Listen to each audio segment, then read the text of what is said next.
இயேசு கிறிஸ்துவில் பிரியமான உறவுகளே, இந்த நாளிலே ஆண்டவர் இயேசு கிறிஸ்து அழகாக நம்ம மத்தியிலே பேசுகிறார்.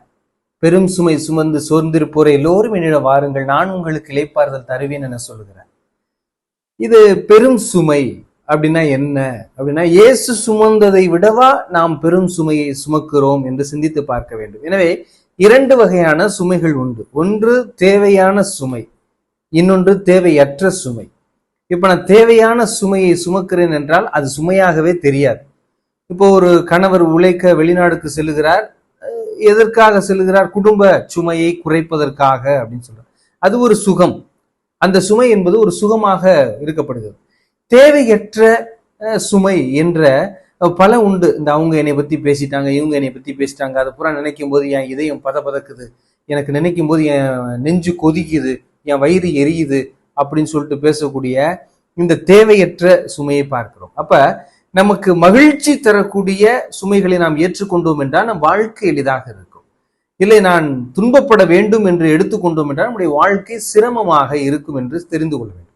இப்ப இந்த வார்த்தையினுடைய ஆழம் என்ன? பெரும் சுமை சுமந்திருப்போரே எல்லோரும் என்னிடம் வாருங்கள், நான் உங்களுக்கு இளைப்பாறுதல் தருகிறேன் அப்படின்னா, இப்ப இளைப்பாறுதல் என்பதை எடுத்துக்கொள்ளும். இப்ப நான் ஒரு பாலைவனத்துல கிட்டத்தட்ட ஒரு 3 மணி நேரம் நடந்து வெயில்ல நடந்து போய்கிட்டு இருக்கிறேன். மிகப்பெரிய களைப்பு ஏற்படுகிறது. அப்ப கொஞ்சம் தூரத்துல பாக்குறேன், ஒரு அழகான மரம், அடர்ந்த இலைகளோடு நல்ல நிழல் கொடுக்கக்கூடிய ஒரு மரமாக இருக்கு. விரைவில் என்ன செய்வேன் அப்படின்னா, அந்த மரத்தை நோக்கி வேகமா போய் அந்த நிழலில் சத்த நேரம் ஓய்வு எடுப்பேன், இளைப்பாறுதல் எடுப்பேன். அந்த மரத்தில் எதுவும் கனிகள் இருக்கிறதா, அந்த வெயிலில் வந்த அந்த தாக்கம் என் உடலினுடைய களைப்பை தணிக்கிறது அந்த மரத்தினுடைய நிழல். அப்ப இளைப்பாறுதல். அப்ப ஒரு சிறிய பயணத்தில் கூட நாம் களைப்பாறும் போது ஒரு மரத்தினுடைய நிழலை நாடுகிறோம். நம்முடைய வாழ்க்கை பயணத்தில் இயேசுனுடைய சிலுவை மரத்தினுடைய நிழலில் இருந்து விட்டோம் என்றால் நமக்கு எதுவுமே சுமை கிடையாது என்று பார்க்க வேண்டும். அதைத்தான் ஆண்டவர் சொல்லுகிறார், என் சுமை எளிதா இருக்கும். ஏன்னா நீ நிழல்ல தான் இருப்ப, சுமையை நான் தான் சுமக்கிறேன், நீ நிழல்ல தான் இருப்ப அப்படிங்கிறது தான் அதனுடைய வார்த்தையாக இருக்கிறது. அப்ப நாம் இன்று எப்படிப்பட்ட நிலையில் கடத்தி செல்லுகிறோம் என்று சிந்திச்சு பார்க்க வேண்டும். ஒவ்வொரு திருப்பலியிலும் நம்ம ஆமேன் சொல்லி நற்கரணை வாங்குகிறோம். அப்ப சுமை சுமப்பவர் நமக்குள்ளே சென்றால் நம்முடைய சுமையை அவர் சுமக்கிறார் என்பது பொருள். அப்படியும் அதையும் தாண்டி என் உள்ளம், என் இதயம் அவர்களை நினைத்து கலங்குகிறது, அச்சப்படுகிறது, அவர் பேசிய வார்த்தை எனக்கு குத்துது, கொடையுதுன்னு சொல்லிக்கிட்டு இருந்தோம்னா, இதுதான் நம்பிக்கையற்ற தேவையற்ற சுமையை நாம் சுமந்து செல்லக்கூடிய நிலைக்கு நாம் மாறுகிறோம். எனவே அன்பிற்கினிய உறவுகளே, நாம் தேவையற்றதை சுமக்க இறைவன் நம்மை படைக்கவில்லை. நாம் நமக்கு சுகம் கொடுக்கக்கூடிய இறைவனை சுமந்து செல்ல வேண்டும். அவனுடைய அந்த சிலுவை மரத்தினுடைய நிழலில் நாம் தஞ்சம் புகுந்தோம் என்றால் நம்முடைய வாழ்க்கை எளிமையாக இருக்கும். ஒரு பஞ்சு மூட்டையை தூக்குறது மாதிரி இருக்கும். இயேசு இல்லாமல் வாழக்கூடிய வாழ்க்கை ஒரு மணல் மூட்டையை தூக்கி நடப்பதற்கு சமம். இயேசு நம்மோடு இருக்கக்கூடிய வாழ்க்கை நாம் ஒரு பஞ்சு மூட்டையை தூக்கி சுமப்பதற்கு சமம். ஏனென்றால் இறைவன் நம்முடைய சுமையை சுமந்து கொண்டார் என்று பார்க்கிறோம். ஒரு முறை அசாமில் இருக்கும்போது அங்கே ஒரு 5 கிலோ பாதாம் பருப்பு என்னிடம் இருந்தது. அப்ப அங்கிருந்து ஒரு நபர் ஊருக்கு வந்தார், விமானம் வழியா தான் வந்தார். அப்ப நான் அவரிடம் சொன்னேன், இந்தாங்க ஒரு 5 கிலோ பாதாம் பருப்பு இருக்கு, இதை நீங்க திருச்சிக்கு கொண்டு போயிட்டு அப்படியே ஊருக்கு போயிட்டீங்கன்னா அண்ணே உங்கள்கிட்ட வாங்கிடுவாரு அப்படின்னு சொல்லிட்டு 5 கிலோ பாதாம் பருப்பு கொடுத்தேன். அப்போ உடனே அவர் என்ன பண்றாரு அப்படின்னா, என்கிட்ட முகம் கோணாம வாங்கிட்டாரு. ஆனா அவருக்குள்ள கஷ்டம், வேதனை. என்னடா இவங்களுக்கு போய் நம்ம 5 கிலோவை தூக்கிட்டு போறோமே அப்படின்னு சொல்லிட்டு அந்த 5 கிலோ பாதாம் பருப்பு பெரிய ஒரு சுமையாவே தூக்கிட்டு போய்கிட்டு இருக்கிறார். அப்ப சரியா ஊருக்கு வந்ததுக்கு அப்புறம் எனக்கு அவர் தொடர்பு கொள்றார்.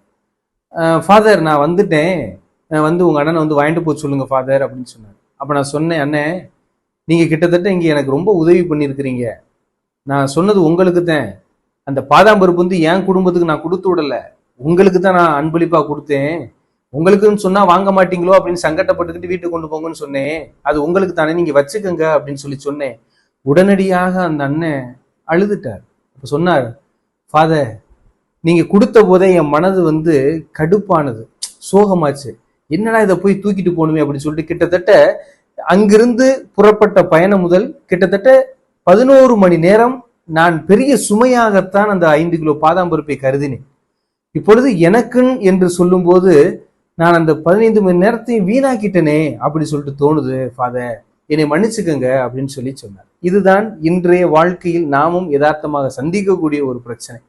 நமக்கு என்று சுமக்கும் போது அது சுமையாக இருப்பதில்லை, பிறருக்கு என்று கொடுக்கும் போது அது சுமையாக இருக்கிறது என்பதை பார்க்கிறோம். இறைவன் அப்படிப்பட்டவர் அல்ல, நமக்கு சுமையை கொடுப்பவர் அல்ல, நமக்கு சுகத்தை கொடுப்பவர்.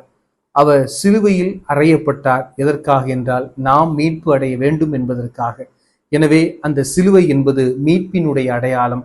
எனவே எவ்வாறு நாம் இந்த பயணத்தின் போது சாலையிலே இருக்கக்கூடிய மரத்தினுடைய ஓரத்தின் நிழலில் இளைப்பாறுவது போல நம் வாழ்க்கையிலும் வெற்றி பெற வேண்டும் என்றால் சிலுவை என்ற மரத்தின் அடியில் நாம் இளைப்பாற வேண்டும். அப்படி இளைப்பாறணும் என்றால் நம் வாழ்க்கை மென்மேலும் உயரும். எனவே அப்படிப்பட்ட ஒரு உள்ளம் கொண்டவர்களாக நாமும் இறைவனிடம் தஞ்சம் புகுவோம்.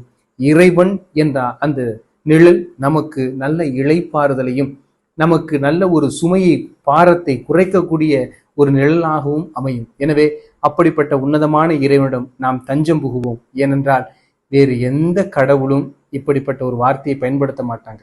அவரவர் சுமையை அவரவர் சுமர்ந்து கொள்ளுங்கள் என்றுதான் சொல்வார்கள். ஆனால் இயேசு கிறிஸ்து மட்டும்தான் சொல்லுகிறார், உங்களுடைய சுமையை என்னிடம் இறக்கி வைத்து விட்டு போங்க, நான் தூக்குறேன் அப்படின்னு சொல்லிட்டு தயாரா இருக்கிறார். இப்படிப்பட்ட உன்னதமான இறைவனை நாம் பெற்றிருக்கிறோம். எனவே அவரை கைவிடாத வண்ணமாய் நம்முடைய சுமையை அவருடைய பாதத்தில் இறக்கி வைப்போம்.